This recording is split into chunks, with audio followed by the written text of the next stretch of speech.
Halo para kawargian Sayaga semua, berjumpa lagi dengan saya, Dr. Anto, di Sayaga Hipnoterapi Video Podcast. Tentu saja kita akan membahas isu-isu yang masih marak dibicarakan di kalangan ramai saat ini, ya.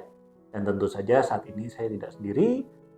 Berkaitan dengan topik, saya mengundang lagi Bu Widi, ya, psikolog kita yang sudah sangat familiar di mata para kawargian. Ya, gimana kabarnya Bu Widi? Sehat? Alhamdulillah, sehat dok. Oke, alhamdulillah baik sekali. Mhm, Oke, jadi para kawargian semua, saat ini saya memang ada concern tertentu. mhm, Kenapa saya mengundang Bu Widi, ya? mhm. Nah, sudah siap ya untuk kita bahas sesuatu ya hari ini ya. Oke dok. Jadi yang ingin saya bahas hari ini adalah beberapa waktu lalu kan ini mungkin banyak kasus ya sebetulnya sih ya, tapi mungkin yang mencuat, yang Hmm, agak mengundang perhatian banyak orang adalah kasus kekerasan ya, betul.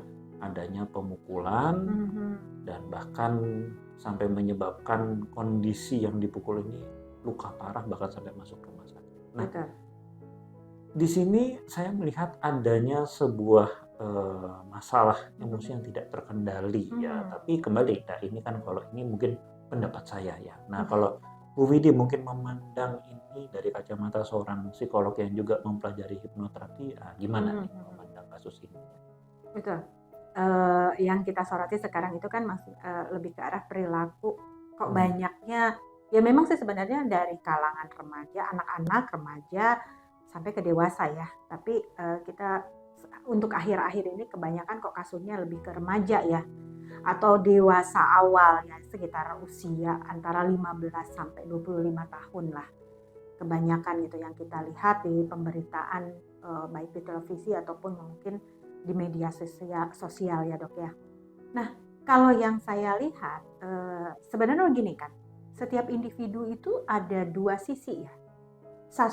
Satu adalah sisi cinta, yang satu adalah sisi kemarahan. Nah ya tinggal kembali lagi kepada diri kita. Kita ada di sisi mana? Kalau misalnya di sisi yang lebih banyak cintanya, berarti itu yang harus disyukuri. Tapi kalau misalnya dari yang lebih banyak adalah sisi kemarahannya, berarti artinya di sana ada luka batin. Biasanya kebanyakan adalah seperti itu. Ya, eh, kembali lagi sebagai seorang psikolog anak gitu, yang banyak berkecimpung di dunia anak. Sebenarnya saya psikolog klinis ya, tapi kebetulan saya banyak berkecimpung di dunia anak. Yang saya perhatikan adalah tadi kalau misalnya sisi cinta kasih gitu ya, artinya ini harusnya ada kondisi di mana seseorang atau misalnya anak lah boleh dibilang ya, dari waktu ketika masa anak-anak itu eh, kebutuhan akan cinta kasihnya terpenuhi oleh orang tuanya. Kalau dia sudah terpenuhi dan dia sudah cukup mendapatkan hal tersebut, tentu sisi kemarahan atau sisi angernya tadi itu tidak akan terlalu banyak ya, karena dia sudah banyak dipenuhi sisi cinta kasih. Itu yang saya perhatikan banyak kalau misalnya konsul kepada saya lagi-lagi gitu kan, ketika anak kecil, kenapa kok anak saya bermasalah di sekolahnya, banyak mukul temennya atau apa, ya yang saya cross check adalah hubungan dengan orang tuanya bagaimana. Ternyata itu minim. Tapi kalau misalnya untuk orang tua yang hubungannya sangat-sangat baik, terutama untuk sisi cinta kasihnya atau kebutuhan kasih sayangnya banyak dipenuhi atau terpenuhi kepada anak, otomatis anak juga tidak akan ada masalah dong. Nah, kemarahan ini juga seringkali ketika anak misalnya atau seseorang mendapatkan kekecewaan atau pengkhianatan atau mungkin merasa bahwa apa yang didapatnya itu tidak sesuai atau harapan tidak sesuai dengan ekspektasinya. Otomatis itulah yang akan banyak memicu seseorang memiliki kemarahan. Tapi ketika cinta kasihnya ini dia terpenuhi, walaupun misalnya harapannya tidak sesuai dengan kenyataan atau kenyataan tidak sesuai dengan harapan, itu tidak akan terlalu bermasalah karena dia punya tempat saya ketika saya punya masalah atau ada sesuatu yang membuat saya kecewa atau ada sesuatu yang membuat saya cemas, saya tahu harus pergi kemana. Siapa yang akan mendapatkan membuat saya menjadi merasa tenang, merasa saya dihargai, merasa saya dicintai, dia punya tempat itu. Tapi ketika dia tidak memiliki tempat itu dan dia mendapatkan yang membuat dia kecewa, ya yang akan terjadi adalah sebaliknya. Makanya kenapa kita melihat di berita atau ya baik di televisi ataupun sosial media, stimulus kecil atau penyebabnya sebenarnya sepele. Tapi kenapa reaksinya kok bisa melebihi itu? Ada apa? Nah, itu yang agak sedikit miris ya melihat anak-anak muda zaman sekarang gitu ya. Ini ada apa? Nah, itu. Oke, nah ini karena memang Bu Widi ini seorang psikolog klinis yang sangat memperhatikan untuk saat ini memang concernnya di dunia anak ya. Jadi ini mungkin kita juga harus mengambil informasi yang sangat penting tadi bahwa orang bisa tumbuh dengan dua sisi tadi ya, sisi kemarahan dan sisi cinta kasih ya. Dan karena ini adalah seorang anak yang tadi dibicarakan Bu Widi ya, kalau cinta kasihnya dia dapatkan dengan baik dari orang tuanya, maka dia bisa untuk mengendalikan sisi amarahnya tadi sebetulnya ya. Dia akan punya kekuatan yang cukup untuk mengendalikan sisi amarahnya. Nah, ini kalau sekarang kita bicara lagi sebetulnya kan tadi kalau kita bicara kemarahan ya, ini sebetulnya marah seperti apa sih Bu? Yang dibilang mungkin sudah mulai katakanlah tanda-tanda ya bahwa orang ini memang punya nih masalah temperamental atau katakanlah masalah untuk mengendalikan kemarahan ya. Kan apakah itu tadi? Apakah kalau ada masalah marah, nah itu berarti oh ini punya gangguan nih. Atau yang gimana sebetulnya Bu? Kita bilang seseorang punya gangguan marah. Betul. Karena gini ya dok ya, kalau misalnya anak kecil atau kita gitu ya dicubit, marah nggak sih dok? Ya marah dong. Kamu ngapain cubit-cubit saya? Boleh kan marah misalnya. Tapi yang tidak boleh adalah marah-marah. Artinya dicubit gitu kan, orang bercanda hanya nyubit, tapi kita malah mukilin. Misalnya sampai orang itu pingsan gitu misalnya. Ya itu kan berarti reaksinya terlalu berlebihan. Jadi kalau misalnya bukan gejala ya, untuk bisa tahu bahwa ini adalah suatu gangguan yang memang harus cepat-cepat diselesaikan. Itu marah yang bagaimana?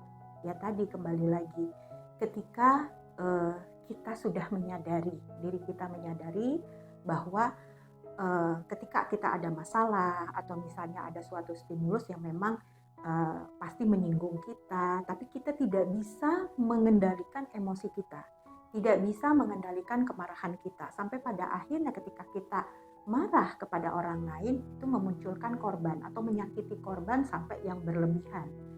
Marah boleh, artinya kalau misalnya kita tidak suka, kita udah bisa lebih mengatakan secara asertif bahwa apa yang kamu lakukan kepada saya itu menyinggung saya.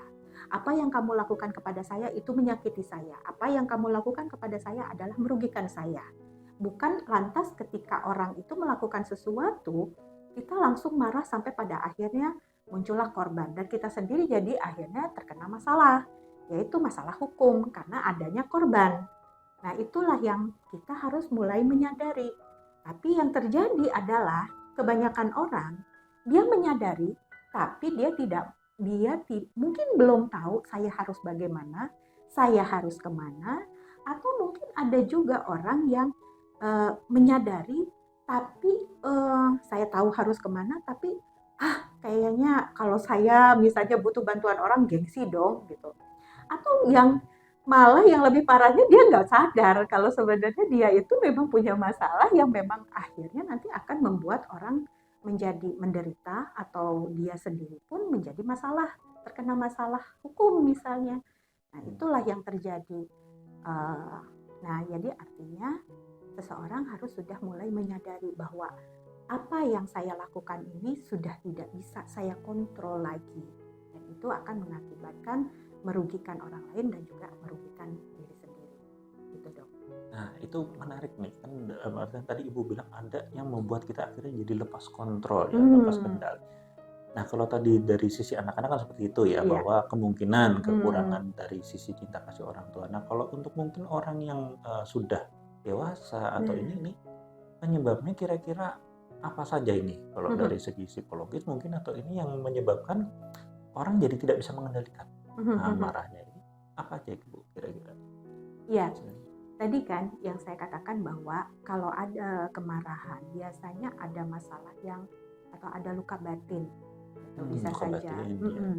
bisa saja memang ada masalah inner child yang terluka, atau mungkin ada permasalahan pada saat sekarang ini gitu kan, yang tidak bisa dia selesaikan, pada akhirnya merembet kemana-mana. Contoh misalnya masalah seperti biasanya banyak ada beberapa kasus ya gitu. Pernah dulu malah ya terjadi tuh sampai pada akhirnya dia melakukan membunuh anak-anaknya. Itu biasanya karena ada apa namanya sindrom ketika melahirkan itu kan ya. Baby blues. Baby blues syndrome. Itu. Nah itu juga kan terpicu oleh ada suatu masalah gitu kan. Dia juga punya baby blues syndrome, dan pada akhirnya tanpa dia sadari kemarahannya itu ditujukan kepada anak-anak bahwa itu adalah menyelesaikan masalah. Itu kan berarti sudah sangat, pada akhirnya itu sudah masuk ke dalam kategori gangguan ya, gangguan yang parah gitu. Nah, kemudian ada juga yang pada akhirnya memutuskan untuk ya tadi karena dia punya kemarahan gitu kan yang terlalu besar, biar tapi tidak merugikan orang lain, contohnya, atau merugikan dalam artian tidak menyakiti orang lain, tapi malah menyakiti diri sendiri. Yaitu tadi bisa saja menjadi self harm atau mungkin kecanduan gitu kan, kecanduan narkoba atau apapun itu kan sebenarnya merugikan diri sendiri gitu. Memang tidak melukai orang lain. Nah itu biasanya memang rata-rata adalah penyebabnya lebih banyak ke arah ada luka batin yang belum selesai. Ya itu merembetnya jadinya pada ke segala aspek ya Dok ya gitu. Nah jadi ternyata bahwa ketika kita mempunyai tadi ya suatu gangguan temperamental atau emosi atau bahkan masalah kemarahan, ini ternyata kemungkinan banyak sekali juga penyebabnya. Ya tadi dari masa kecil yang tidak terpenuhi sisi cinta kasihnya, kemudian ada trauma, ada inner child, dan bisa saja memang ketika kita makin dewasa, ya banyak permasalahan yang mungkin kita jadi overwhelmed ya tadi, mungkin masalah keuangan, mungkin ada perceraian, mungkin apapun yang menyebabkan kita seolah-olah jadi tidak bisa pegang kendali terhadap diri kita. Nah, maka kalau untuk orang-orang Bu yang mempunyai masalah-masalah seperti ini, nah ini pesan Ibu apa yang kira-kira mau Ibu sampaikan?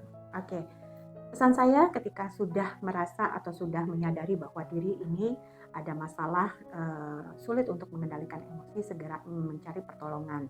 Bisa ke psikiater, bisa ke psikolog ataupun hipnoterapis ya, seperti kita ini Dok.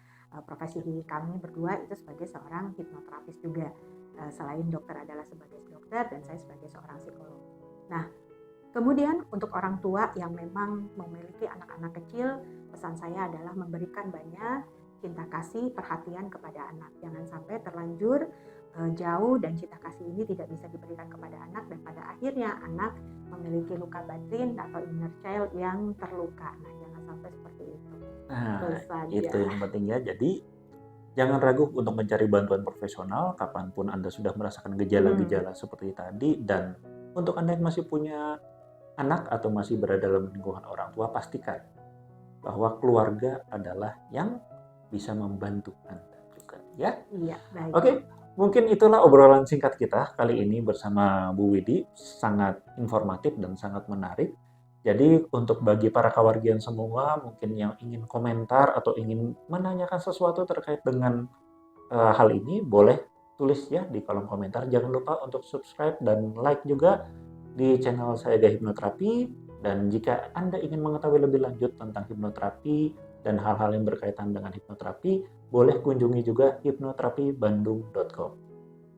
Sekian dari kami, mohon maaf jika ada salah kata, dan tetap jaga kesehatan Anda, tetap jaga keluarga Anda. Salam eling, waspada, lan sayaga. Terima kasih.